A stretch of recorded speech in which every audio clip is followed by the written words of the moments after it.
Hello, everyone, and welcome to another installment of TEDXcellence, the show in which I find out how terrible I am because of how I was born.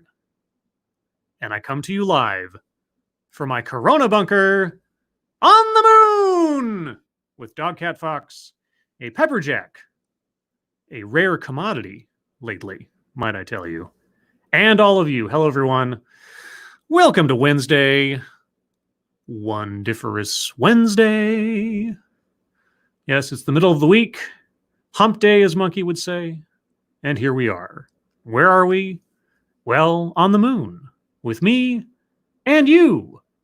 Slapper360, hello. I for Singatorix, hello. Asian Hippie, hello. Raziel, hello. Black Belt for Christ, hello. Dark Alile, hello. Mr. Joestar, hello. The Rusted Monkey, hello. Saint Michael, hello. Anthrax Allen, hello. Jeb Duke, hello. Quinn the Cultist, hello. Seftus Wolf, hello. Toku, hello. And then I got to jump the chat because chat jumps, of course. Advocatus Diaboli, hello. Who else is here? Brian Has Opinions, formerly the Broken Baller, hello. That One Servant of Satania, hello. Gulf City, Peterbilt Confederacy, 379, hello. Dina B, hello. Keenan, hello. Zemgoa, hello. Zaubla, hello. Keeverdam, hello. Marmer 132, hello. Elish Norn, hello. Megan Ring, hello. Check Your Logic, hello. Matt Barnes, hello. Absolutely Degenerate, hello. Johnny Hellcat, hello. Mike Savage, Blarg. RLF Home Services, hello. Roger Reynolds, hello. Lancelot 652, hello. Grillin Pirate Pete, hello. Shio Gorath, hello. Sardi, hello. The Luke Skywalker 2, hello. Crimson Tiger, hello. Pinkalo the Driving Ape Man, thank you so much for the communist thumbs up. Somnamnum Nation, hello. Lady Gopher, hello. Brittany Holland, hello. Moonshock, hello. Robert Lepine, hello. Zach Osborne, hello. Emperor W.R. Costin, hello. I think that's everybody. Hi, everyone. Welcome to the show. Harvos Marvos, hello. Red V7, hello. Ryan Hunt, hello. Okay, I'll have to stop at some point. All right. So, guys, what do we have in store today? Well, we have Where's the Love in Addressing Toxic Masculinity? Where is the love in addressing toxic masculinity? Because as you know, the only way to address toxic masculinity currently is with hatred, which I guess is actually true to a certain extent. But what that title also sort of implies is that, well, we're just going to accept toxic masculinity as a legitimate concept, but we're going to approach it in a different way. That's all. Now, the reason I picked this one out of so many that I looked at, not only because of the title, but because there was something in the description about the speaker dealing with students and education. And I haven't done a video specifically on education recently. And that is an area of interest of mine. If you take a look at my channel, I have a playlist on there called Curriculum of Fear. I've been taking a look at interesting things going on in the world of schools, especially the K through 12 type, as well as regular higher education academia. But yeah, so that caught my eye out of so many other things that I've been looking at today. Thank you, Johnny Hellcat. I'll probably lurk. Have a nice stream. I'm going to see about becoming the next Bruce Lee. Or you're about to see about coming the next Bruce Lee. I don't know. I'll imagine becoming. So if you're going to learn karate, Johnny Hellcat, the karate expert. Actually, no. Bruce Lee was a Jeet Kune Do. Was that his bag? I forget. I used to know this stuff back when I paid attention to martial arts. I took martial arts for a short time in my life. It's true. Not very long, but long enough. But that aside, what else? A couple of notes for those of you who are longtime listeners, not necessarily first-time callers. Tomorrow, Thursday, there's a tentative plan that I'll be doing a TEDXcellence in tandem with Sinatra Says. Now, don't hold me to that because he's got real-life stuff going on that may divert his schedule. Either way, that is the plan. Stay tuned. Follow me on Twitter. I will let you know. Secondly, something I don't mention often enough, but I really need to. If you share the link to the stream, please be sure to tag me in your tweet so I know that you've done so I can thank you personally, because I really do appreciate it. Thank you. This is Kyle. Hello, chat people and scribbles. Hello, Kyle.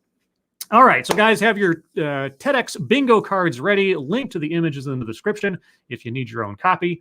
I'll be looking for, obviously, the word toxic is going to come up at some point, I'm sure. Who knows what else? We'll find out together. So, as usual, I will start off with a few seconds to sound test this. You guys tell me if you can hear it. I have boosted the audio quite a bit from the original copy. Also, you might already notice this TEDx was filmed in a slightly wider aspect ratio, sort of a panoramic thing. So the image is more squished than usual. I can't really do anything about that, but that's why that is the way it is. All right. All that being said, let's begin. I want you all to close your eyes. Okay. He wants us all to close our eyes. You guys hear that? Hello, Zeo Gold. Jay Hess, hello. Sabian 187, hello. Anybody else I missed right now?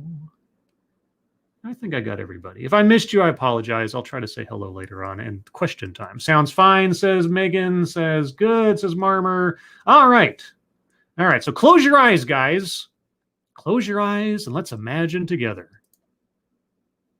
If I can hit the play button. For a second. Okay. And I want you to imagine for a second that you're in a new space. You're in a new educational space. Okay. And the instructor, professor, yes, comes in, yes, looks you square in the eye, and says, I love you. I'm calling administration. Well, I mean, is she hot? I know. Now open your eyes. By a show of hands, how many of you that was a little bit uncomfortable? Well, I mean, it all depends on context. And like I said, is she hot? Also, I have to say, I think he might be the most well-dressed TEDx speaker I've seen in a while. I do like a good suit. I enjoy wearing a good suit, and especially vests. I like vests. I don't know about you. Anyway. A little bit out of your norm. Yeah. When I had the opportunity to create a college class, I imagined it to be something similar. Okay, so when you wanted to create a college class, you wanted to create a class where you'd walk in and say, I love you. Is this college run by hippies, by any chance? But it didn't always start out that way. So I'm going to take you back to when I went away to college. Okay. So I'm going to rewind a little bit. All right. Well, if we're rewinding, then it is... oh, wait, no. That anecdote has to be childhood or family. And he was going back to college. That's not childhood. Okay, I apologize. And I'm going to tell you a little bit about my expectations going to college. I was excited that I would get this opportunity. I had scholarships. I was promised that I would have an experience of a lifetime. Who promised you that? No one ever promised me that. I just looked at it as an extension of high school, just, away from home, which, is different. Anyway. And I did. Okay. But maybe not for the reasons you're thinking. So not for getting drunk and high and having promiscuous sex? My first roommate away from home told me that the only people he knew that looked like me were the ones that cleaned his house. Okay. In his yard. When I was sitting in lecture halls, similar to the one you're sitting in right now, I would look to my left and my right. Yeah. And I wouldn't see many people that would look like me. And that was a problem for you? Got it. I also failed my first semester. And that dream of being the first in my family to be a medical doctor was slipping away. And whose fault was that? But people opened up space for me. Some of them might even be sitting in this room right now. Opened up space for you. What does that mean? I'm honestly curious. I don't know what that means. So you failed in your first semester. You did. But people opened up space for you. Okay. But people opened up space for me so I could process what I was going through. What? So I could talk about the experiences I was having, and I found that I wasn't alone. What opened up? I still don't know what that means. What do you mean open up space? Like people were, you found friends who were sympathetic, or I don't know. I mean, if you're having a tough time at college away from home for the first time and the stresses of everything, nuked your concentration and kind of thing. Well, I've heard of that happening before, but I still don't know what you mean by opened up space for you. I found that there were others like me. I thought there weren't others like you, and that was your problem. You didn't, okay. And the picture you're seeing is a depiction of how happy I was at the end of my freshman year of college. Okay. Because those people opened up space for me and made it so I could stay here on campus. What do you mean? Those people opened up space. I don't know what that means. You were failing in your classes and then people quote unquote opened up space, which means what? So let's fast forward now to the creation of a college class. What? No, you did. Okay. I mean, if he reverses himself, I'll take it back, but I'm circling free space and leaves out vital context because I have absolutely no idea what he means in that he was failing in his first semester and then quote unquote people opened up space for him. And then he succeeded by the end of his freshman year or something. So opened up space. What, who, how, why? I'm asking basic follow-up questions. The revelation of neo-journalism. I knew that I couldn't recreate the spaces that I was experiencing here at the university. What? And that I had to challenge the norm. What? Around what a college class looked like, how it operated, who was included, whose story was told. Okay, hold on. Now, maybe he'll do this. I don't know. But in order to tell us and show us the contrast between what you decided to create and the norm, you need to detail the norm. What is the baseline? What are you talking about? Whose stories were told? Who was included? I need some more information. You've already won leaves out vital context. Okay, you don't need to go for a twofer because I don't have another square on the board, but you need to give us some more details here. I'm going to back up slightly because I was cutting him off a little bit. Operated, who was included, whose story was told. Yeah. And in order to do that, I had to get to reading. Yeah, that's a joke. Okay. I also had to understand how my experiences fit in the larger systemic structures that I was experiencing.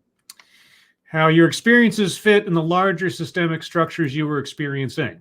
Okay. Systemic and or institutional, circling that one. Yeah, so you go to class. Okay, well, first off, your first roommate makes a comment that speaks to his sheltered existence. Okay, I would wager to say his privileged sheltered existence, wherein the only time he ever saw people like you, they were hired help, gardeners, and so on. Okay, so that says something about your roommate. Then you didn't see enough people who quote unquote looked like you in class, and that made you uncomfortable. That says something about you. Doesn't say anything about the class, doesn't say anything about the quality of the education, doesn't say anything about the professor. You haven't described anything that had anything to do with the college class, the structure, who was included, and so on. You have not given us any information to say that there was something broken that you found a fix for. Now, maybe he'll do so. Maybe he'll compare and contrast. I don't know. But so far, he's not off to a great start. And then I have to hit... How racism played a role in why I didn't feel like I belonged here on campus. Do tell, how did racism play a role in how you didn't feel like you belonged there. Tell me how it did, specifically. So when I got the opportunity to create a college class. Why do you have the opportunity? What are you a medical doctor now? You said that your goal was to become a medical doctor. Did you become one? What role do you serve? Are you a professor? Oh, God. I know I shouldn't keep asking questions for context. I'm not going to get them, but that's just where my brain goes. I was given the task to look at the college pathways of young men of color. The college pathways of young men of color. Okay. And I had done some research with a professor here on campus, and we found that masculinity was one of the challenges that men experience on our way to a college degree. Masculinity is a challenge on the way to a college degree. I am dying to know what that means. And I was no stranger to this as a male-identified person. A male-identified person. A MIP. Got it. And so I got to reading. And what I found was this term, this buzzword, toxic masculinity, came up in many conversations, many pieces of literature, right? Well, I'm glad you acknowledge it's a buzz phrase or buzzword, but he did say toxic, so I'll be circling toxic. Moving on. And so what I found was that the feminist on cell block. Wow, you didn't say it, but it's right there. I'm circling feminism. Oh boy, guys. Oh boy. I have a good feeling about this one. I think we might hit a bingo. Let's see. Do you think we'll hit a bingo before we're at the halfway point? At this rate, we just might. So what I found was that there were resources out there that were talking about this. That as I was learning to craft this class, that there were documentaries like The Feminist on Cell Block Y that challenged the norm around masculinity. Challenged the norm? Challenged the norm. I don't know that the term or the meaning behind toxic masculinity is challenging a norm so much as vilifying an entire gender. Maybe I'm being a bit hyperbolic in that sense, but I have seen the uses and the inflictions of accusations regarding toxic masculinity for at least, say 6 years now, thereabouts. And yeah, it's not about challenging norms. It's about vilifying men, vilifying an inherent behavior set common in men without any specificity. And just that men and boys are inherently flawed and they need to be fixed. So, yeah, challenging the norm. Again, are you going to give us any kind of explanation for what you are talking about? Anything to compare and contrast? Please, I really do want you to. Otherwise, I'm just going to be doing this the entire show. That men in prison were challenging the norm around masculinity. So let's dive real quickly into what I mean by toxic masculinity. Well, I'm glad that you will be, but men in prison were challenging the norm around masculinity. You mean as in, I don't know, perhaps embodying the worst aspects of human behavior, testosterone-induced or otherwise, that put them in jail in the first place? Okay. So the term toxic masculinity, yes, can be described as, and this is not a laundry list. It's not a laundry list, but is it a list? But it can be described as a rejection of the feminine. Yeah. It can also be described as domination through violence. I'm circling a list, as I might as well. Boy, oh boy, guys, we are almost there already, aren't we? Just a couple more. All right, let's go over these one at a time while I've got them here. Rejection of the feminine. If you mean misogyny, well, I don't know. I'm filling in the blanks. Rejection of the feminine, like not exhibiting classically feminine traits. Is that toxic? Not being interested in things commonly associated with women and girls? That's toxic? Well, what about the rejection of the masculine? Is that toxic femininity? Domination and violence. Are those two things the unique hallmark of men and only men? Okay, continue. Financial power. Financial power. Financial power is an inherent element of toxic masculinity. And financial power is inherently toxic? Okay. I'm learning so much. Do tell. And womanizing or objectifying. Yes, because promiscuous women who objectify men never happen. But okay. Most of what I was reading, this was coming up. You mean you were reading books on toxic masculinity and the same ideas kept coming up over and over again? Gosh, it's almost like if you go to a lake filled with water, you find water there. And we were seeing challenges across the nation and many different examples of this term, toxic masculinity. That was it's a buzz phrase. You're going to hear it all over the place. Now, does it have any basis in reality or rational sense? I mean, you're an academic, I'm assuming.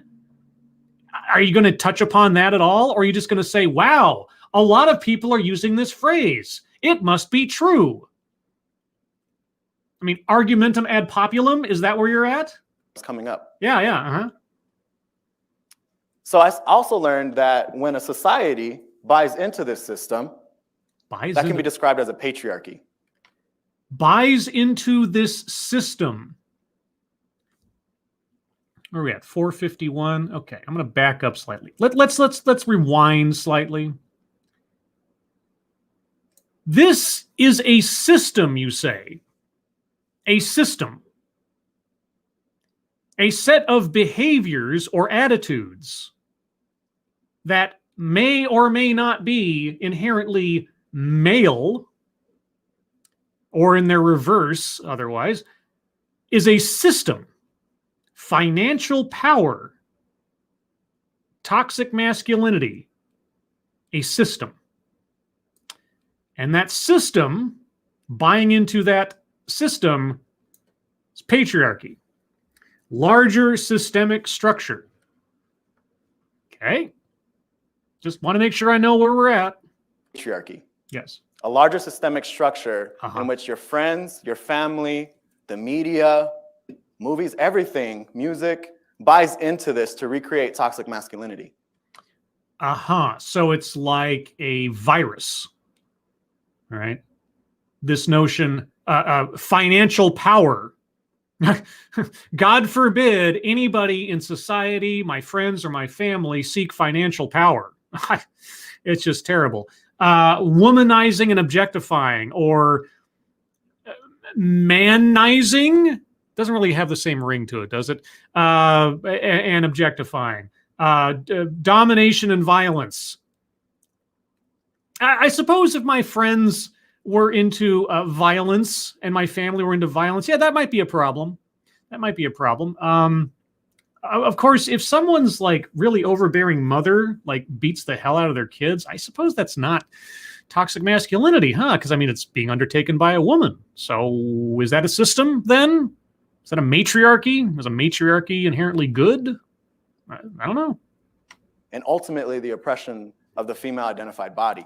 The female identified body. A fib, you say. So we got MIPS and fibs.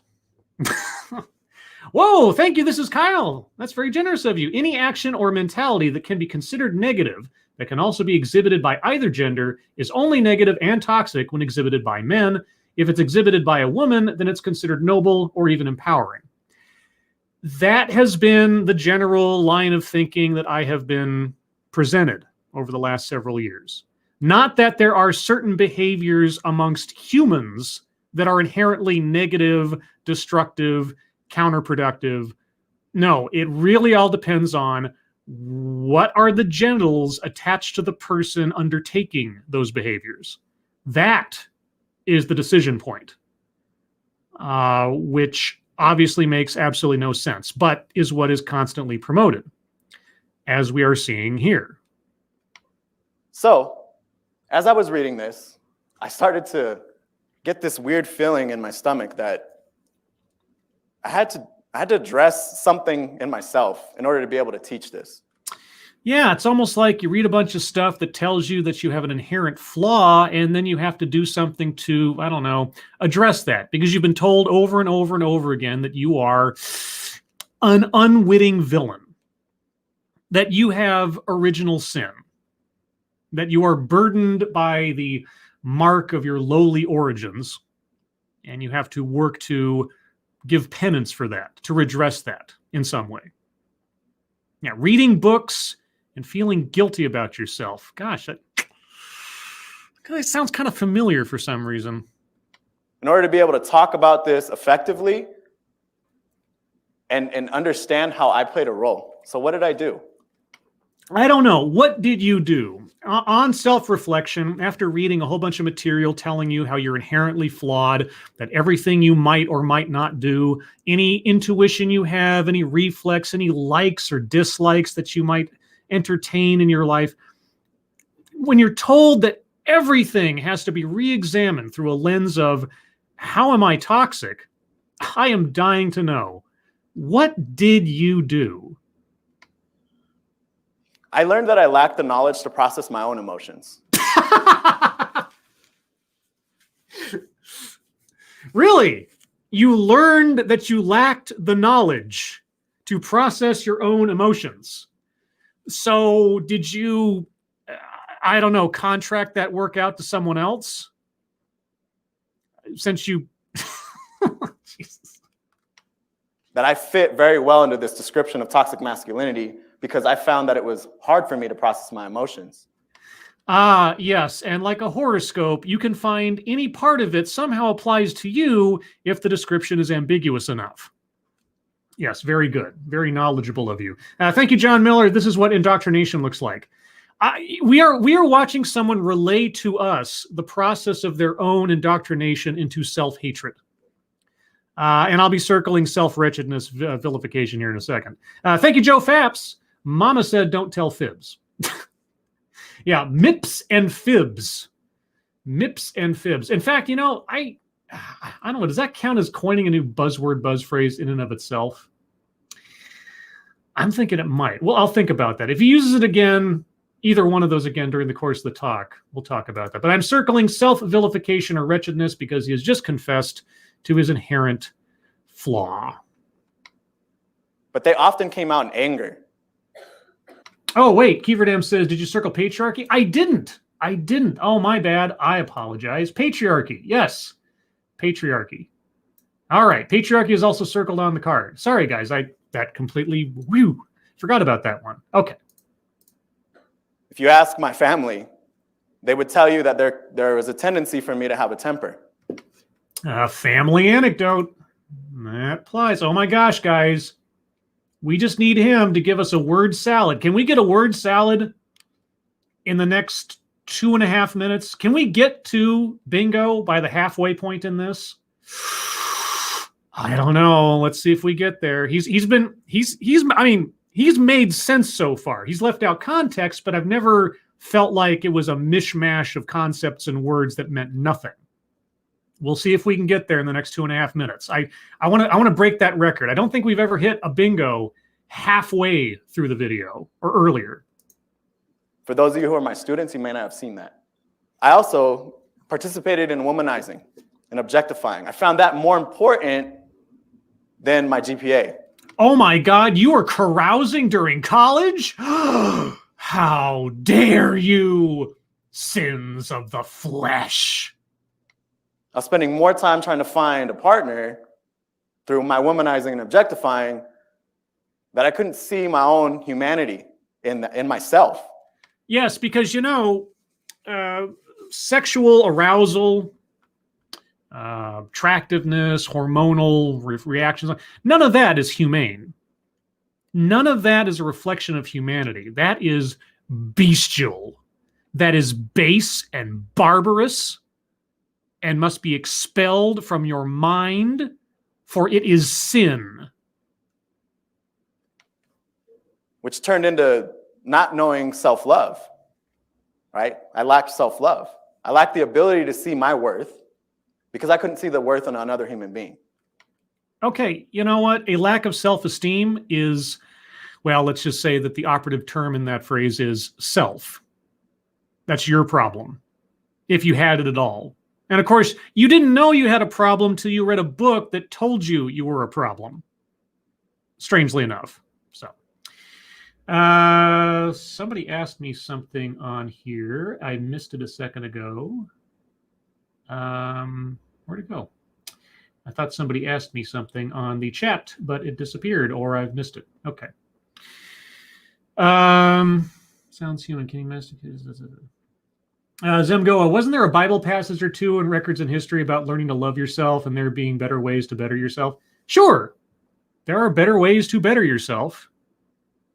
Demonizing yourself, reducing yourself down to a list of bad behaviors that you decide to classify retroactively as bad. I mean, don't get me wrong. Self-reflection, self-growth, looking back on your past mistakes, or maybe behaviors you engaged in that on reflection didn't fulfill you or satisfy you or are counterproductive and so on. There's nothing wrong with that. Okay. I don't want to be taken as like, oh, this guy's looking back and seeing mistakes he's made and he's an idiot. No, I'm not saying that at all. Everybody does. Well, I should say not everybody. People who look back critically and thoughtfully on their past behaviors, on their past decisions and actions, and think about, did that make me happy? Didn't it? If I didn't like it, what can I change about it for the future? That's where wisdom comes from. Being able to look at the past, compare it to the now, and trying to create some kind of rule for yourself for the future. Whether you adhere to that rule or not, well, that in and of itself is a test of your own ability to stick to your own virtues and ethics and such. Regardless, there's nothing wrong with that. Okay. And you can even look back at past behaviors and say, you know what? I was a jerk, or I was selfish, or I was short-sighted, and that was lousy of me. And I made some mistakes, and maybe I hurt myself, or I hurt some people. That's fine. That's fine. That doesn't make you an inherently bad person because of what you are. You, as an individual, made decisions and choices that maybe after the fact you regret. Those choices and decisions were ones that you made. That is not the fault of your testicles, and nor is it an inherent slight or flaw in anyone else with testicles, because you made decisions that you're not happy with. Because at that point, you're just projecting. That's, I think, where we have the division of where I'd say, sure, self-reflection's fine. Then going to make it an accusation against anyone else just because you feel bad, that's a different territory. I also found that I was imperfect. I had to come to terms. What? Really? So prior to that, wow. Okay, so are you a reformed narcissist or just a narcissist who's changed career paths? I'm having a hard time telling. Terms with the fact that I was imperfect. Yeah. I tried to be perfect my whole life. Yeah. And be in control of everything. Yeah. And I had to come to terms with this by learning about toxic masculinity. Wait. It wasn't until you learned about quote unquote toxic masculinity that you learned that the world did not revolve around you, that you were not a perfect being, that you could not control every aspect of reality. It wasn't until then. I gotta say, maybe our speaker has had one of those crazy revelatory moments in life where he was an absolute terrible person. And upon realization of how terrible he was, he went to the other extreme of becoming an evangelist for telling everybody else how terrible they are. And look how pure and reformed I am. But that doesn't make him somehow not terrible now. It's just a different kind of terrible. He didn't know he was imperfect. Come on. Okay, he's either lying or he was the nth degree narcissist you can imagine. And perhaps still is. And I had to come to terms with this by learning about toxic masculinity and being able to teach it. Teach it. Teach it? Wait. Teach it? Okay, you are an evangelist then. This is not something that is just a natural part of the world. You have to teach people. You have to reveal to them this secret truth. Teach toxic masculinity. Wow. Okay. Thank you, tall person. Happy World Elephant Day, everybody. The world elephant. Is that the elephant on whose back the earth is balanced? The world elephant, like the world tree. World Elephant Day. I should dig up the, or actually, in celebration of elephants, if you want a really funny elephant reference, go onto YouTube and look up the Carol Burnett show, The Elephant Skit, or The Elephant Story, when you have a chance. That's a classic.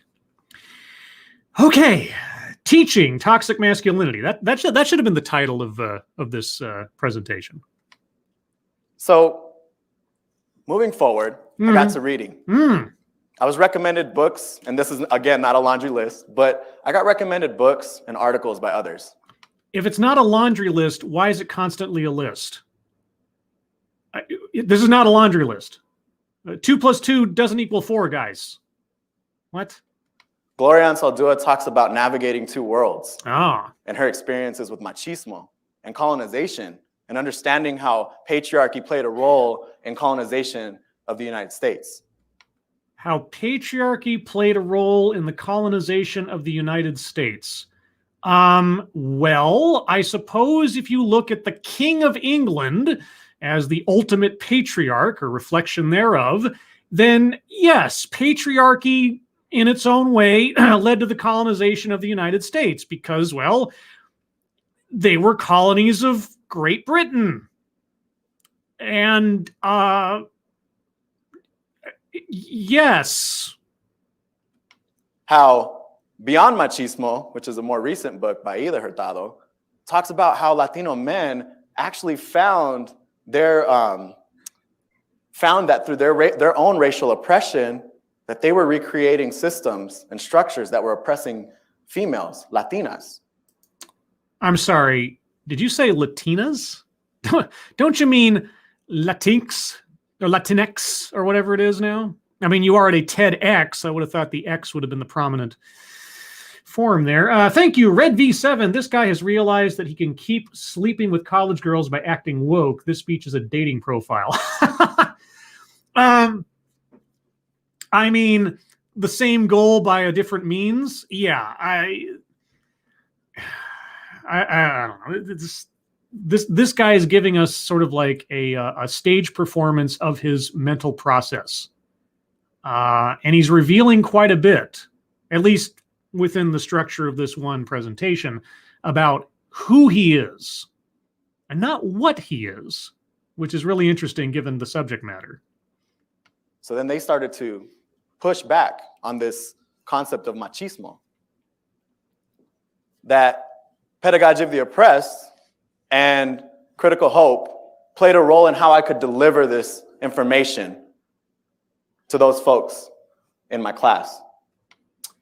Okay, I've seen a couple things now where people have said you still have the school to prison pipeline bingo card in the descriptions. Yeah, school to prison pipeline's still there.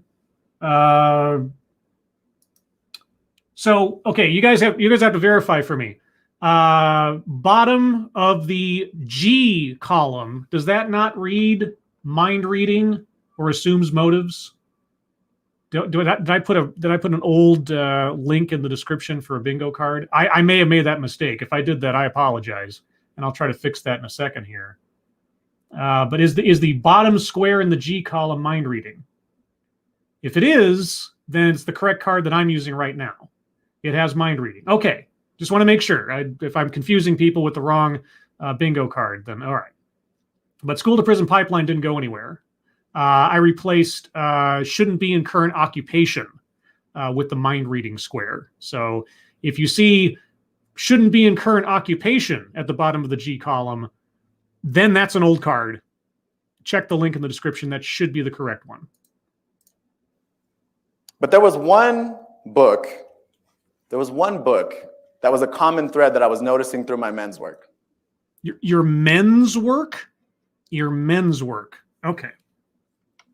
And that book was The Will to Change, Men, Masculinity, and Love by Bell Hooks. Bell Hooks? Oh my God. Well, if we had the original bingo card, we'd have a circle right now because Bell Hooks was one of the original squares.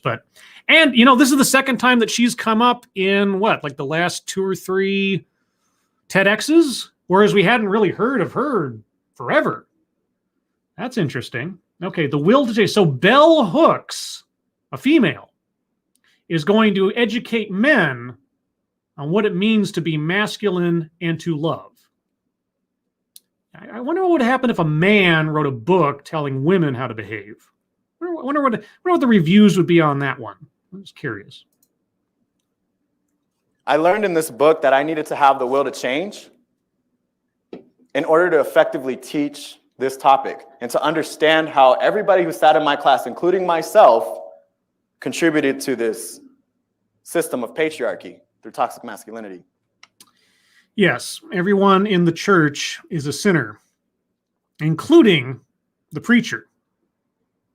And the preacher has to be more knowledgeable about the wages of sin in order to bring the good word to the masses, that they all might strive together to overcome their base and barbarous urges and seek paradise and forgiveness by the time the end comes. Now, I think I've heard something like this before. So how's my space organized? I don't know, but ERA Us Now brings up a good point. Benevolent condescension. Yeah. He's here to help men cure themselves of their inherent flaw. They can't help it. They're just contributing to it. So good call. Thank you, Drew W. That book is the Bible for women. It's the Bible for self-hating men and women who want to feel justified in thinking men are flawed. It's not the Bible for women specifically writ large. It's the Bible. It is a Bible. It is a scripture, let's say, for people of a particular ideological bent. Just like so many other things that are written and published and marketed to niche audiences who are rabidly trying to prove to themselves and to others how pure they are by what they've got on their bookshelf or their coffee table. Wow, we are so full up on, we just need word salad. Just need word salad. Come on, word salad. Thank you, Pacala Driving 8 Man. Masterson wrote it, quote, men are better than women. Well, first off, it would be than, T-H-A-N, unless you're talking about something in order. Men are better than women. Anyway, grammar Nazi aside, sure. If you believe that way, then I suppose you would be a patriarch and a male supremacist, a male chauvinist. But anyway. We organize around vulnerability, courage, and love. Uh-huh. You see in the picture that we sit in a circle with no boundaries. A circle with no boundaries. Let us all imagine a circle for a second, shall we? A circle with no boundaries. Got it. We look at each other face to face. Oh my God. When we start a class, every semester we recite the same poem. Okay. So this isn't a class. It's a support group. It's a therapy session. You open each class with the same poem, like, oh, I don't know, a ritual. Okay. It says, "You are my other me. If I do harm to you, I'm doing harm to myself." Do unto others as you would have them do unto you, I guess. If I love and respect you, I love and respect myself. What if that person's a jerk? What if they're inherently toxic? What if they hurt other people? Should I love and respect that person? Just curious. And we talk about this. We talk about what it means to see ourselves in another human being. Okay, and this is a class. You call this a class. It's not a therapy group. It's not some kind of, indoctrination gathering. It's a class. This is a college class. Thank you, Drew W. Circle with no boundaries equals word salad. Oh, can word salad be a single sentence effectively? Oh, I don't know. Let's wait until the end. He may yet just make it easy for me. For us, I should say. We'll discuss that, but interesting call, Drew. Interesting. And we talk about this. We talk about what it means to see ourselves in another human being, even though we have a lot of differences. Yes. There's a lot of self-reflection through literature. Self-reflection through literature. Self-reflection through literature. Got it. I try my best to work tirelessly so I can represent the students that are in my class through the literature. What? Okay, that is word salad. That makes no sense. Okay. Bingo, bingo, bingo. We have a bingo. We have a bingo. If not for that single phrase he just uttered, then for the aggregate of several things he said over the course of the last 9 minutes, we have a bingo. Not quite halfway through, but I think this might be the earliest we've ever hit a bingo in the series so far. So, and this is in no small part to you guys. Thank you so much for giving me the heads up on several squares, even though we're not done yet. We're only halfway through. Keeverdam says, what's our prize? Or where's our prize? Your prize? Well, your prize is in education. Every square we circle is another hallmark of just how informative a TEDx is. You see? Because the more that we win, the more that we win. And I'm sticking to that story. Because that's on me as an instructor. What are you instructing? What are you instructing? Self-reflection? Sitting in a circle, looking at each other in the eyes over what? Over the literature that you're putting forth, telling everybody in the class that they're inherently flawed and they need to hold each other to account and to love and respect each other for reasons just because they're all likewise inherently flawed? What are you instructing? How are you not preaching? How are you not evangelizing? And as a male-identified person who's teaching about masculinity. A MIP, teaching about masculinity. Right, okay. You know what? That's the second time he's used that, and I haven't heard that before, male-identified person. Buzzword, buzz phrase. Oh my gosh, guys. If he, okay, this might require some analysis afterwards, but if he starts playing victim, I mean, he kind of already has, as in he's victimized himself. I don't know. Do I want to go there? But if he plays victim in a more obvious way before the end of this, we might have a double bingo before we're even done with the talk. Holy cats. Assignments. We engage in spoken word. So it's a slam poetry class? Which is a form of hip-hop pedagogy. What? Spoken word is a form of hip-hop pedagogy or pedagogy, depending on how you look at it. Okay, I hadn't heard that one before either. Red V7, thank you so much. I took a grad level class like this. It was awful. I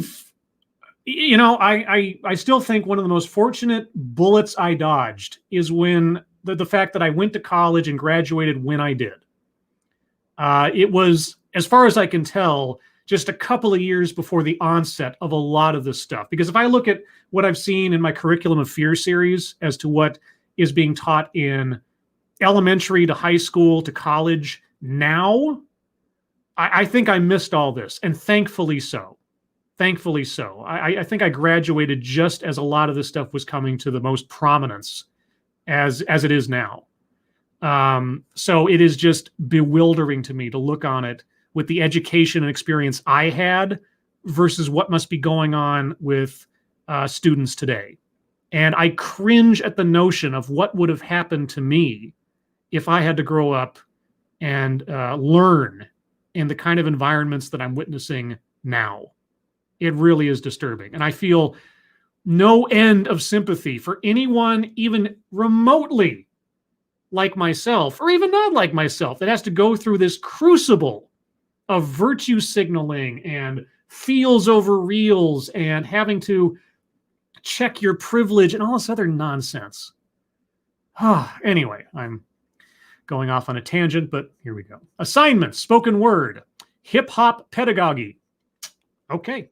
Word, which is a form of hip-hop pedagogy, an art form, where we can dive into the topic and understand how our experiences are relevant to these larger systems. How we are inherently contributing to evil. Right? Because the evil system is there, guys. I promise you it's there. Now I'm going to tell you how you are unwittingly contributing to the works of Satan. I mean, patriarchy. That we're experiencing. We also talk about collaborative youth projects, or we also go out and do collaborative youth projects. What is a collaborative youth project? Where we're talking with youth about the work. Talking with youth about the work. The work. I have a video, it's an old video on my channel now called The Work. You can probably look it up if you click the little magnifying glass on there. You know what? And I said it back then to some degree. I don't remember the exact words, but the work is evangelizing. That is the work. When you hear the phrase the work in context with this stuff, the work is taking the revelation to the heathen masses. And I know I sound hyperbolic and I sound overdramatic, and maybe I am to a degree. I don't know. But look into it for yourself, really. And just think about what people are saying here, how they're presenting it, and then compare it, just even in a cursory fashion, to the basics of any religious mission. Doesn't matter what religion you're talking about. Any religion that sends forth missionaries or messengers. And tell me it's not the exact same mechanisms. It just, Right? What we're learning in the classroom. And how we can work to challenge it. Learning in the classroom. Yeah. Not being proselytized to in the temple. Got it. Last but not least is our photo journals. Oh. By show of hands, how many have Snapchat? Good chunk of everybody in the room. Well, I can only see one segment of the audience, and only a couple people raised their hands, but whatever. I don't have Snapchat. I'm not really a picture guy. So students use Snapchat to document messages they receive regarding consumption of gender. Oh man, how many genders have you consumed lately? Messages you received on consumption of gender? If I hadn't already circled word salad, there you go. Okay. Consumption of gender. Are we cannibals now? Oh, right. Eat of my flesh. What is it that you're receiving on a day-to-day basis? What am I receiving? I don't know. What am I going out and finding? Stuff like this. How are you understanding that? Through photos and videos. What? Okay. How do you then recreate that? And this is a progression, so it doesn't happen all at once. You want me to recreate messages of gender consumption? What? But now, how are you going out into the world and recreating that? What does that mean? And then towards the end of the semester, how are you challenging it? What are you talking about? What do you mean? This makes absolutely no sense. I wish I had more squares for word salad. Or like super word salad. I don't. What? Since implementing the course. The course. You keep talking about this as though it's educational. What are they learning? What discipline? What academic discipline does this fall under? Okay, and I know this is a rhetorical question. I'm probably not going to get an answer, but I want to know under what department he is operating in. I have to assume it's the humanities in some way, right? But at the same time, he's talking about things that are behavioral / psychological, sort of. So is it under the sciences or the soft side? Where does this class reside? I'm dying to know what kind of credit hours this gets me for sitting around, staring at people, learning about how terrible I am for having testicles, and then going out and taking pictures of stuff, and then making up reasons as to how I'm altering and going through some kind of chrysalis by taking Snapchat of things. I've found that students have increased levels of empathy. One student was quoted as saying, "This class taught me not to be so judgy all the time." Oh, well, you know what happened there? He left his judgment goggles at home that day. Critical self-reflection. Critical self-reflection. Oh, okay. All right. Does that involve the books or doesn't it? Do I have to reflect with the books or don't I? Critical. Critical. Okay. At the end of the class, one student said in his final presentation, "I'm not an asshole anymore." And when I asked him what he meant by that, he was like, "I'm actually able to process my own privilege."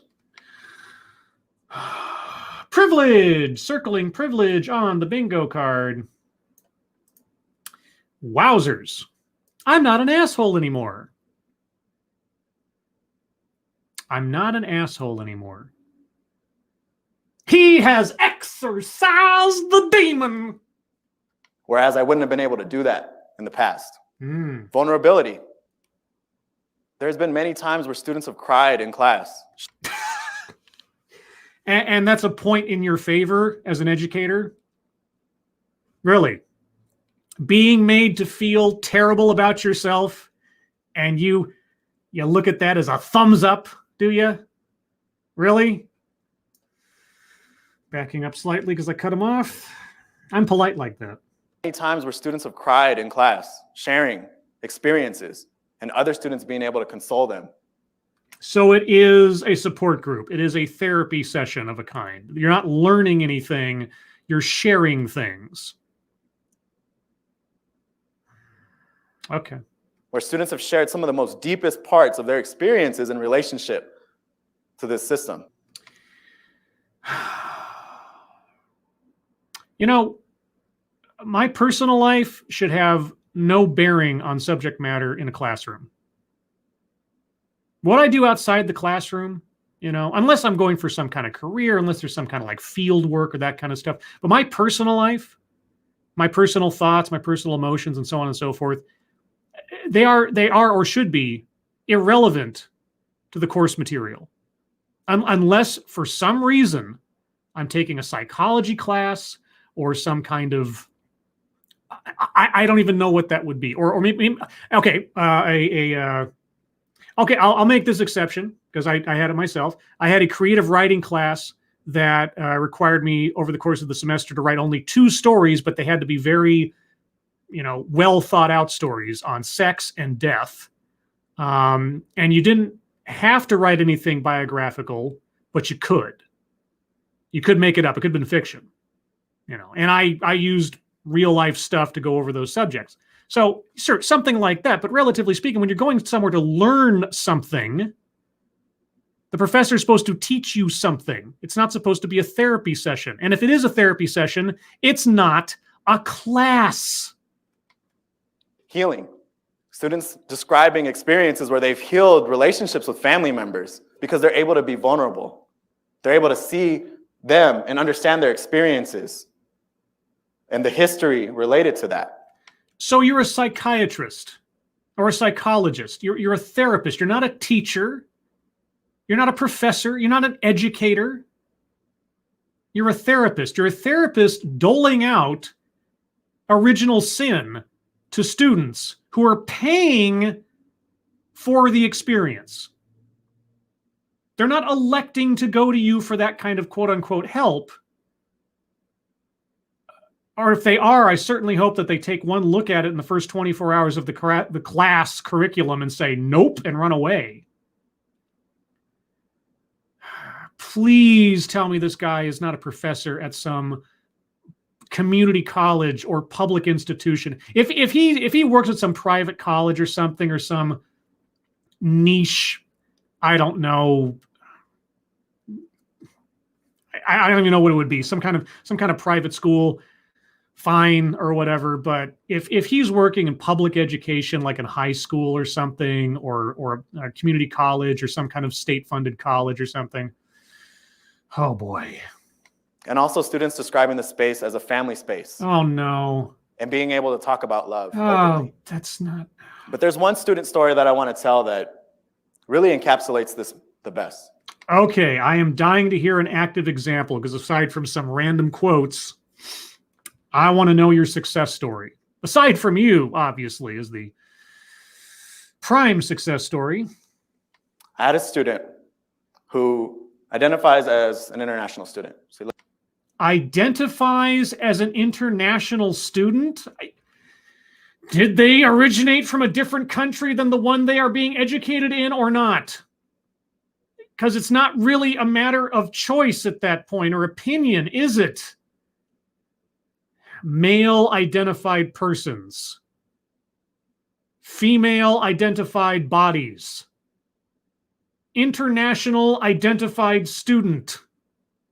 Come on. Pincala Driving 8-Man, thank you. New Square, word plantation. Word plantation? Oh, so like if we go beyond simply one instance of word salad, but I don't know. I'll have to think about that. Interesting concept, though. Thank you. All right. Internationally identified student. I'm going to back up a little bit because I think I cut him off. Oh, boy. Zach Osborne says, described like coordinator, strategic masculinity, men access school and communities initiatives at the University of Arizona. So it's a state school? Oh, boy. The best. I had a student. Yes. Who identifies as an international student. So he lived half his life in another country and half his life here. So he is an international student. He studied in one country and came to another country. Okay. And when I met this student, yeah, he was really eager to get out there and mentor youth in the community. Mentor them in what subject? Under what auspice? But he didn't understand why we were learning about the things we were learning about.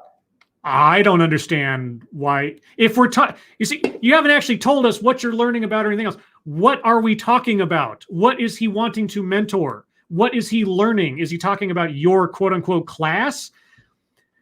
This guy has a really bad habit of leaving out context, and it's very, very frustrating. He actually questioned it a lot. Yeah, well, good for him. Critical thinking, God forbid. I'm glad he did, because we had a lot of conversations together. Yeah. But there's one time that he called me and he said, Bryant, I've just been robbed at gunpoint. What? What? He didn't call the cops? He called you. I've just been robbed. What? Okay, we're on territory for anecdote that never happened here.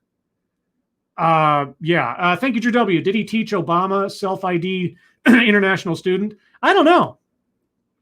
Self-identify or internationally identified student, or identifies as an international student. That's so bizarre. Okay, so this student just got robbed at gunpoint and he calls you. Go on.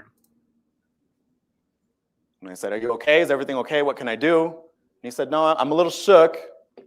I'm a little scared, but I need your advice." My clicking finger is itching towards anecdote that probably never happened, but I want to hear it out.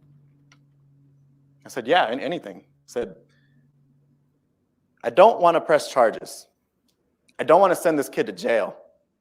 Everything I'm learning in your class is telling me that if I send this kid to jail, I'm just contributing to the system that is recreating all these challenges."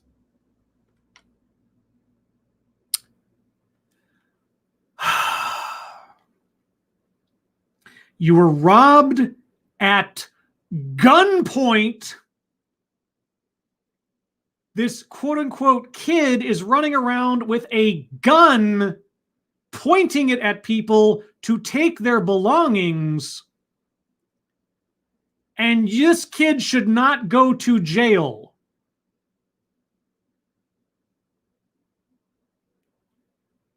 Let's imagine for a moment, and I heavily stress the word imagine, that this is a true story, and that this international student, because of our speaker's work, has made him uncertain as to whether to call the police on a gun-wielding thief. Would you call that a beneficial and productive mindset for society at large? Again, I'm going to let him finish the anecdote because I'm curious to know the outcome of this conversation. What did our speaker tell him, or what did our subject decide to do about a gun-wielding thief? How do I help him? How do you help him? Do you have his name? Do you have his number? Are you going to track him down individually? What do you plan to do, I wonder? I'll be honest, I didn't have a really good answer. Oh, you don't say. How about call the police? Was that it? Please don't tell me that's the end of the story. But we talked later that day. Okay. And we processed some of the things that he was going through. While the gun-wielding thief was still loose on the run, able to victimize others, potentially kill someone. Well, I really hope this was a very productive talk, because it comes at a very high cost, conceivably. And at this point, I had been able to deal with my emotions. I had seen therapists. And I was like, yeah, maybe you could go see a therapist. But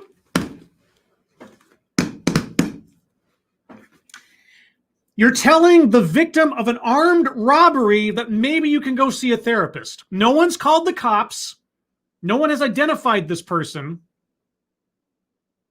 Your student wants to, quote unquote, help this kid by talking to you, and you went to therapists.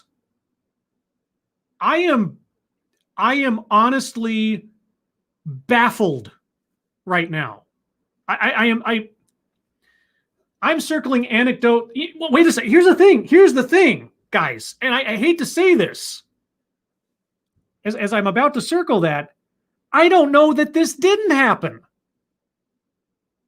If this guy has been professing the things he has been, if he's found a receptive audience as a result of it, if he's convinced or brainwashed people into second guessing everything about their decision-making process on the basis of toxic masculinity, this could be absolutely true, which is more terrifying to me than if you were making it up.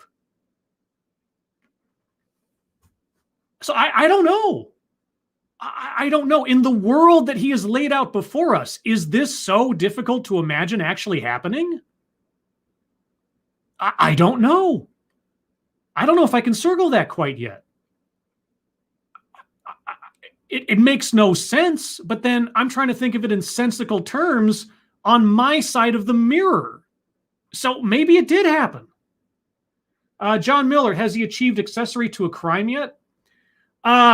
Obstruction of justice, maybe. I don't know.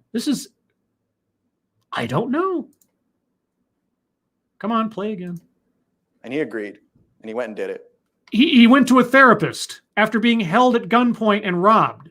He went to a therapist. Well, I mean, if he's experienced the kind of trauma that I assume having a gun held to your head would invoke, maybe that was, beneficial. What about the kid with the gun? He also agreed to talk to his partner about this. His about what? Calling the police? Which he was a little bit reluctant to do. What? What? Well, that was one example that showed me how important this work was. What are you talking about? Oh my God.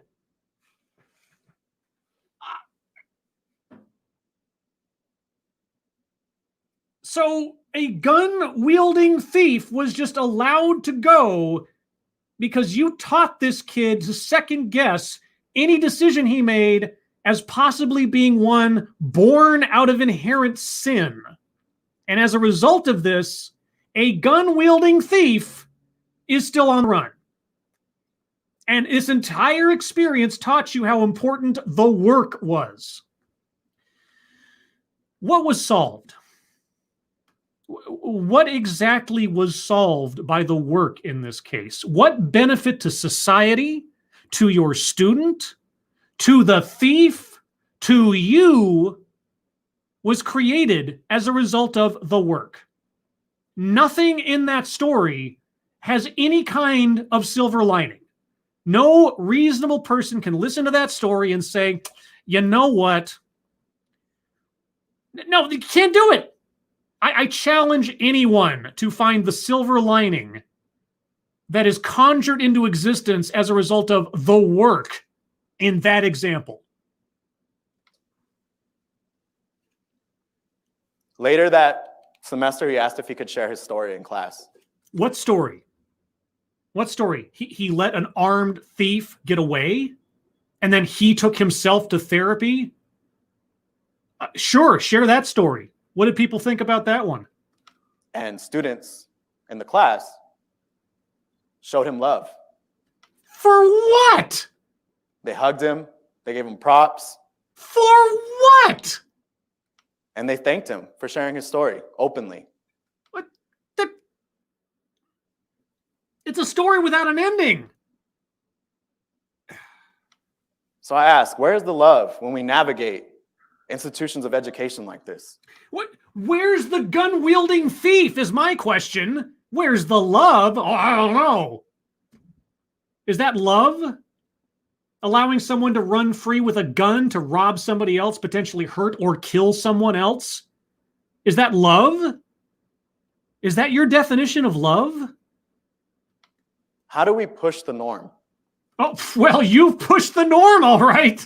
I mean, not calling the police, taking yourself to therapy when someone's out running around with a gun that they're willing to hold to somebody's head to rob them. That is pushing the norm. Boy, oh boy, you win. How do we challenge what we're so comfortable doing?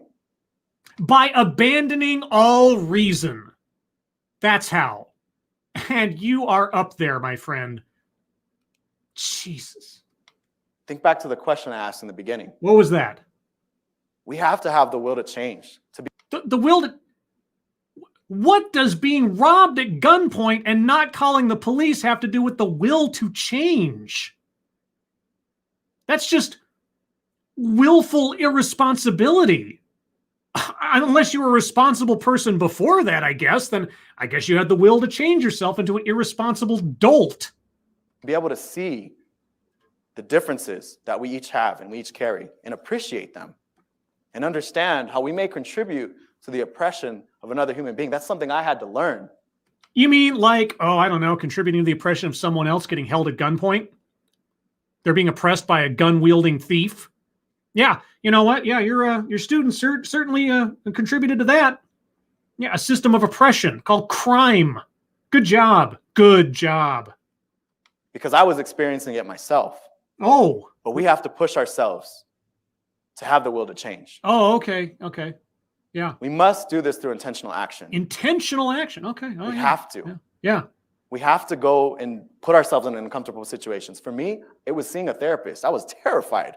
Oh, seeing a therapist, terrified. Oh, yeah. Being held at gunpoint. That's an uncomfortable situation. Do we need to seek those out? And then not do anything about them? You're terrified to see a therapist. Oh, you poor baby.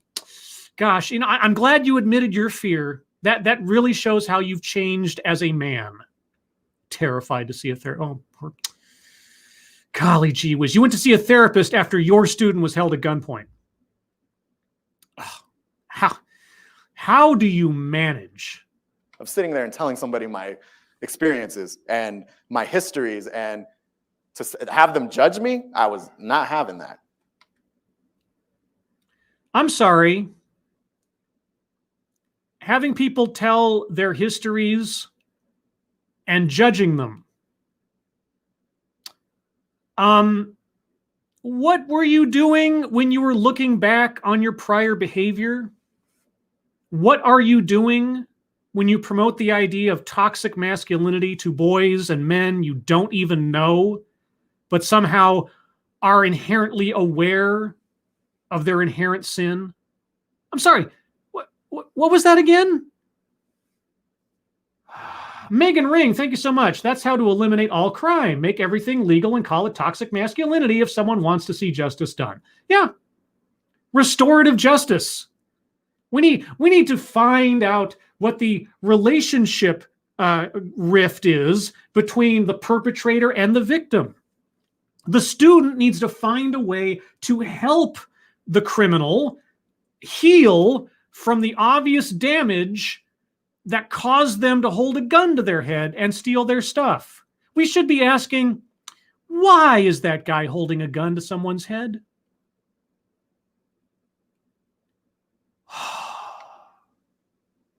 But I had to have courage. Oh, yeah. To do it. Did you travel to Oz to find that? And patience with myself in order to get through it. Yeah. Yeah. I also had to understand my own humanization. Your own humanization. Oh, okay. Yeah. In order to be able to humanize other people. Oh, right. Because, people you come across that aren't you are obviously less than human to begin with. So you need to humanize them because you're the prophet. You're the enlightened one. You've admitted to your own inherent sin. Now you can bring that wisdom to the heathen. The lesser humans around you. Got it. Delta Cross, thank you so much. How do these people talk about all this toxicity without being intoxicated? I'm not nearly drunk enough to deal with these people. I don't know that there is a stage of drunkenness that can manage this short of blackout at this point. I mean, I'm hanging on. We're almost done, kind of. You're probably wondering, you don't get challenged in your class? I definitely get challenged in my class. Really? Do you? What do you do with people who challenge you? What do you do with people who are, I don't know how to put a term on it, doubting Thomases? What do you do with those people, I wonder? And we talk. Yeah, and do you win them over with a better argument? And all of us talk about it. Yeah. And we try to understand where each other are coming from. Yeah, and what if somebody points out an inherent contradiction or flaw in your argument? Do you cover that, or just talk about where everybody's coming from as though they have equal weight all the time? Because that's part of our humanization when it comes to this work. This work, the work. The work. I'm going to have to make another video about the work. I hear this. I mean, it was most prominent in that video I did way back at the beginning of my channel, the work, but it is just as creepy a notion now as it was back then. So I want to challenge you. Okay. Before I end today. Okay. And I want to challenge you to think about the messages about gender masculinity that you receive on the. Wait, gender masculinity. Gender masculinity.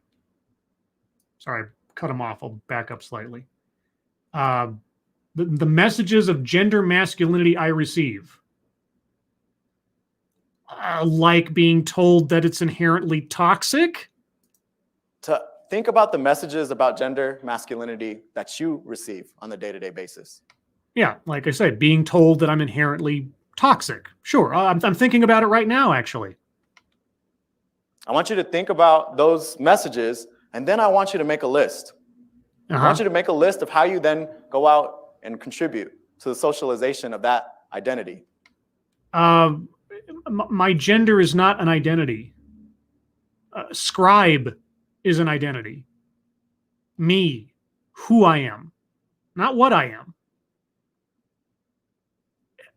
I mean, I don't know what else to do with this at this point.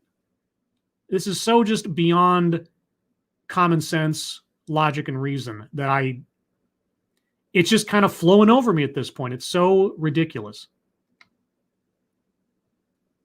And you can use Snapchat if you're comfortable. Oh, I appreciate being given permission. Thank you so much. Wait, you're a man giving permission?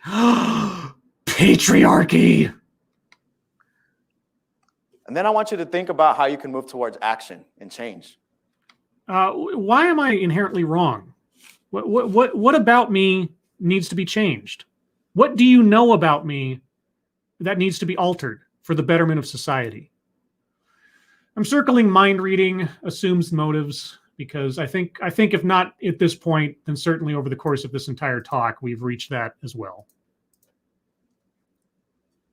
Because it's imperative that we do this together. And as a man, it is my responsibility as somebody who contributes to the oppression of the female-identified body to challenge this.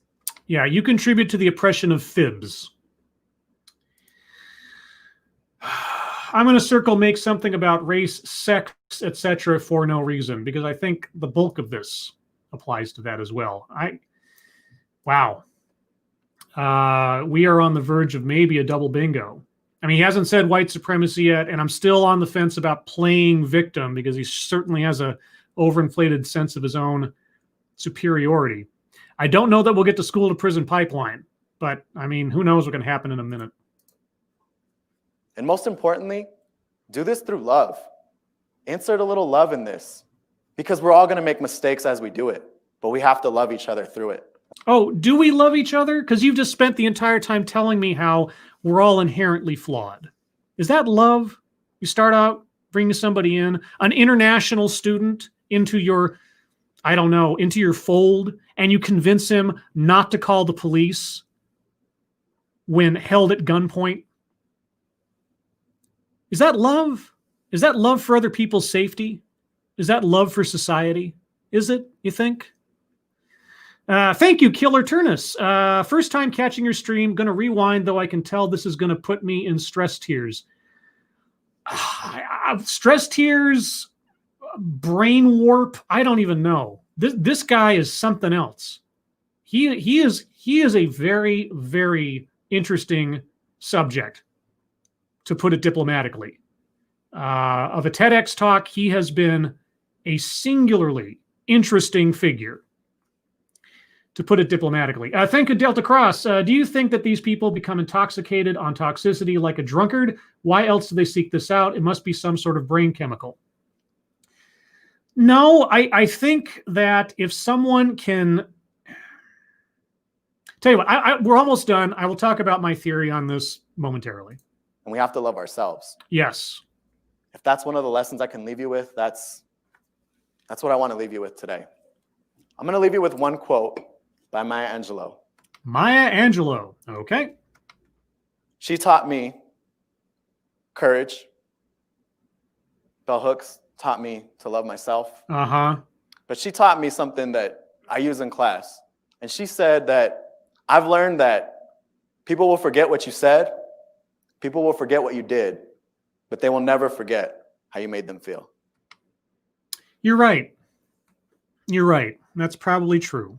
That's probably true. And you make boys feel bad about themselves. You make boys second guess everything that they do or think or enjoy or not enjoy. Yeah. Yeah, that's probably true. That is what they will carry with them. they will feel bad about themselves. And through doing so, they will think that that is a good thing because they're being mindful of their inherent toxicity thanks to you. Thank you. Yes, thank you. No, thank you. Thank you. Okay. Oh, my God. Oh, toxic. Yeah, this talk was toxic, all right. This guy was relaying to us a whole lot of toxicity. It's true. I can't argue with that logic. I honestly can't. Honestly cannot. Okay, let's put up the bingo card. That's where we're at right now, guys. As to the Delta Cross, here's what I think. Here's what I think in general, and it doesn't apply just to toxic masculinity, but fill in the blank. Someone wants to find a pathway to feel and be superior to others. Okay, or they did something that they feel terrible about. They then project that terribleness onto everybody else in order to dilute their own personal responsibility. And then they turn themselves into an advocate against that thing in order to convince themselves that they've bettered themselves. Now, there are circumstances under which this is not a bad thing. The reformed gang member, But instead of saying everybody's flawed, the reformed gang member who goes out and talks to schools and kids understands that the threat exists for people to make bad choices, not that everybody is inherently bad. That they can reflect upon how their personal choices led them to a bad outcome, not that what they are caused them to do bad things. I didn't make that choice. I was giving in to the invisible, hand of fate inherent to my testicles. Right? That's the dividing line between someone who's doing something positive and trying to be a mentor to others to make better choices for themselves versus someone going out there and saying, I know you're inherently bad because I'm inherently bad, and I've come to the realization about how inherent badness needs to be rooted out, so I will help you find your inherent badness and counteract it. Okay? The motivation may sound similar, but it's not the same thing. That's the difference. I mean, becoming the Witchfinder General might make you feel like a hero. And you might be paving your own road with good intentions and trying to, quote unquote, help people, when in fact, you're just trying to exercise yourself of your own sense of shame or responsibility for your own choices. And totally miss the point of self-reflection and turning it into projection while being a hero. Okay. That aside, I've talked enough. Do we have any arguments for plays victim? Because again, you're going to have to give me a good argument, because I didn't really see him playing victim so much as playing prophet. Okay? And I mean prophet with a PH. Let's see. So only a couple of minutes, guys. I don't want to go too far over an hour and a half if I can help it. I did go long on this. I apologize. It was a long talk and a lot of going on there. Faithless, by making the guilt collective, they never had to accept responsibility for their own actions. Exactly. You whatever I do bounces off me and sticks to you. All right. Whatever I've done is not really my fault. It's something I had no control over, which of course you don't have any control over, because the only way I can rationalize my lack of responsibility, the only way that I can completely abdicate myself from the choices I make, is to make it about what I am and not who I am. And what you are is just like what I am, therefore you have this fault too. It's not just me, you see. Misery loves company, and company allows me to dilute my responsibility. Zach Osborne, my argument for plays victim, that whole spiel about having to go see a therapist because his student got robbed at gunpoint. Also the roommate and first college class stories. You know what? You're right. Those first two stories and not coming back to them. Nope, you're right. Okay, Zach, you convinced me. Plays victim, we have another double bingo. 2 in a row, which is kind of coincidentally apt. Yeah, no, you got me. That's a good one. That's a good one. You got it. Megan Ring says the beginning of the whole thing was him being the victim in a class. Yep, you got that. Yep, you guys convinced me. You got me. Double bingo. Yep, and he legitimately got all those. We were not stretching, and this is what I'm very happy about with the revised bingo card so far. None of those circles can be said to have been a stretch or some kind of rationalization of anything that was done. All of that applies. I don't have to second guess any of that, which I appreciate. That one sort of understanding is scribe like now do gratuitous pausing for effect. He did that a lot.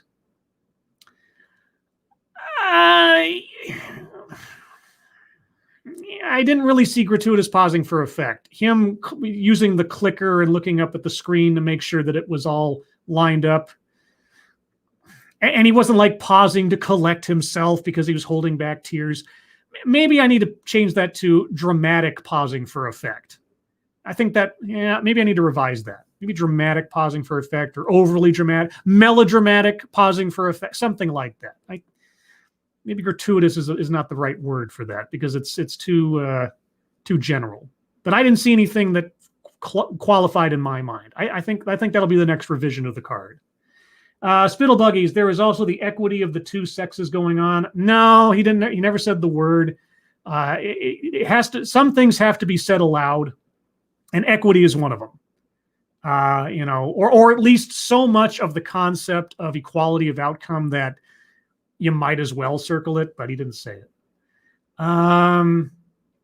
Let's see. Check your logic. And he didn't mention the school to prison pipeline. No, the closest he could have come is if his student telling the story about the gun thing, if he'd said something like, I think he was a college student and I don't want to call the cops because that'll just lead to blah, blah, blah, blah, a life of, what. He didn't quite get there, at least not close enough for my comfort. So yeah, not a triple bingo, I'm afraid. Yeah, that anecdote needed a few more qualifiers from the student telling the story. And I still haven't circled anecdote that probably never happened because honestly, I believe that happened. I believe that happened. I believed he brainwashed an international student to the point where they called him first before the cops. I believe it. I'm willing to believe it because that is not a mark in our speaker's favor that I'm not circling that. Okay? Just consider that for the moment. The fact that I'm not circling that square is not a mark in our speaker's favor at all. So I think that says something more than actually circling it would. That one sort of standing scribe like he did that in the middle of his anecdote, and I don't think he fiddled with the clicker there or something. Is it gratuitous? Again, I'm gonna revise the card. That one, the gratuitous, I think leaves too much open for too much ambiguity. I'm gonna revise the card at some point. Maybe not right away, but well, maybe in time for tomorrow if Sinatra comes on. I don't think it qualifies. In my mind, if you want to circle it, that's fine. And you can call it triple bingo if you want, but I think that's a reach. I think that's a reach, all things considered. But guys, I'm already over time. I try to keep these at least at about an hour and a half if I can help it, to not completely bore or ward off anyone from looking at it that they want to watch. So, and apparently I'm losing my voice a little bit, so I'm going to wrap it up here. Everyone, thank you so much for joining me for this one. I honestly don't know if I would have been able to get through it without you guys there to help me along, especially with the bingo card. Thank you so much for your attendance. Thank you so much for your participation. Thank you so much for your generosity. I really do appreciate it. If you would like to hear more from me or Satsu 2 Cents or the Ranting Monkey, you can find all three of us tonight on the Ranting Monkeys channel at 6 p.m. Pacific, 8 p.m. Central, 9 p.m. Eastern for the Lords of the Night, where we will go over the news of the day, news stories that you submit to us, what we've been up to on the intertubes, and then your questions and comments. Again, everyone, thank you so much for joining me.